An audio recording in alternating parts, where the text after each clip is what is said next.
New India cooperative bank गैरव्यवहार प्रकरण आणि या प्रकरणी एक धक्कादायक अपडेट समोर आलेली आहे। आरोपी हितेश मेहताना बँकेतील पैसे परस्पर व्याजाने दिले असल्याची कबुली दिली आहे। हितेशने धर्मेश पॉनला 70 कोटी रुपये दिल्याचं कबूल केलेलं आहे।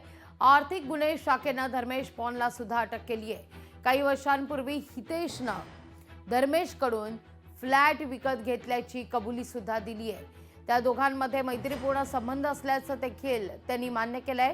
त्याचबरोबर उन्ननाथन अरुणाचल उर्फ अरुण भाई नावाच्या व्यक्तीचाही या सहभाग असल्याची माहिती मिळते।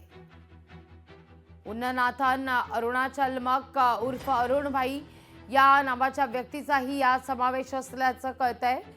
जवळपास गोरेगाव कार्यालयातील तिजोरीतून 10 कोटी रुपयांचा गैरव्यवहार केल्याचा तपासात समोर आलेला आहे।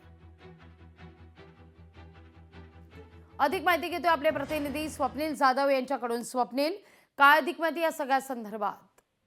लागवी न्यू इंडिया कोऑपरेटिव्ह बँक गैरव्यवहारामध्ये मोठी माहिती समोर आलेली आहे। आरोपी हितेश मेहता याची चौकशी होतीये आणि या दरम्यान अनेक पुरावे सुद्धा समोर येत। दरम्यान हितेश मेहताने न्यू इंडिया कोऑपरेटिव्ह बँकेतील जो निधी होता हा कोविड काळामध्ये ठेवीदारांना दिला असल्याचं कबूल केलेला आहे आणि त्याच्यावरून तो व्याजाने पैसे कमवत होता। एकूण 122 कोटींचा हा गैरव्यवहार झालेला आहे आणि या दरम्यान याच्यामध्ये त्याला आणखी काही लोकांनी मदत केलेली आहे। मात्र त्यांची सुद्धा चौकशी पोलिसांकडून लवकरच करण्यात येणार आहे। मात्र एकूण यामध्ये आपण जर बघितलं तर प्रभादेवीच्या ज्या बँकेतून 112 कोटी रुपये घेतल्याचं सांगितलं आलेलं आहे। गोरेगाव कार्यालयामधून एकूण 10 कोटी अशा 122 कोटींचा हा गैरव्यवहार झालेला आहे। याचे धागेदोरे हे फार मोठ्या प्रमाणात पसरण्याची शक्यता, त्यामुळे या प्रकरणामध्ये आणखी काही लोकांची चौकशी सुद्धा होण्याची शक्यता आहे।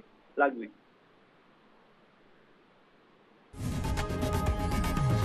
लोकशाही मराठी ऐका, पहा, जागरूक रहा।